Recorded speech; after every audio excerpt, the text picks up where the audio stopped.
ISKCON international society for Krishna consciousness বা আন্তর্জাতিক কৃষ্ণ ভাবনামৃত সংঘ। বর্তমানে এই নামটি আলোচনা সমালোচনার মূল ট্যাবু হয়ে দাঁড়িয়েছে। বাংলাদেশে বর্তমানে ব্যাপকভাবে সক্রিয় দলটি।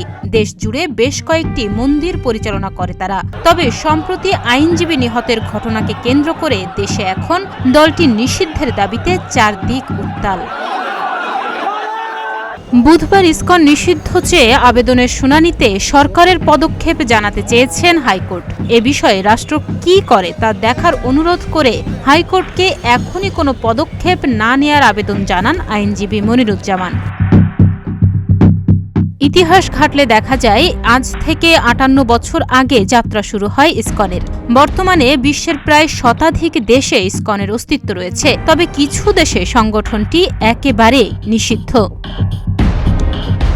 ইসকনের প্রতিষ্ঠাতা অভয় চরণারবৃন্দ ভক্তি বেদান্ত স্বামী প্রভুপাদ যুক্তরাষ্ট্রের নিউ ইয়র্ক সিটিতে ১৯৬৬ সালে ১৩ জুলাই এই সংগঠনের যাত্রা শুরু হয়।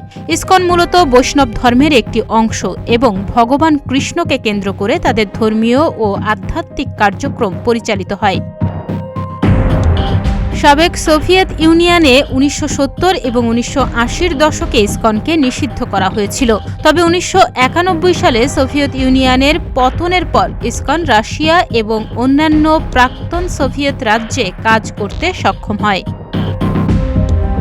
তবে চীনে ইসকনের কার্যক্রমের কোনো অনুমতি নেই। ইসকন সহ বিদেশি ধর্মীয় গোষ্ঠীগুলোকে প্রকাশ্যে কাজ করার অনুমতি দেয়া হয় না দেশটিতে। মালয়েশিয়ায়ও নিষিদ্ধ ইসকন।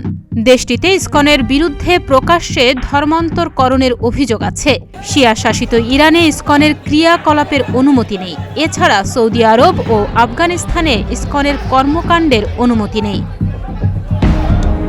তবে বেশ কিছু দেশে আংশিকভাবে নিষিদ্ধ ইসকন। এর মধ্যে রয়েছে ইন্দোনেশিয়া। দেশটিতে কিছু শর্ত মেনে কার্যক্রম চালাতে পারে সংগঠনটি। এছাড়া তাজিকিস্তান, উজবেকিস্তান, কাজাখস্তান এবং তুর্কমেনিস্তানে ইসকনের কার্যক্রমের উপর কঠোর নজরদারি জারি রয়েছে।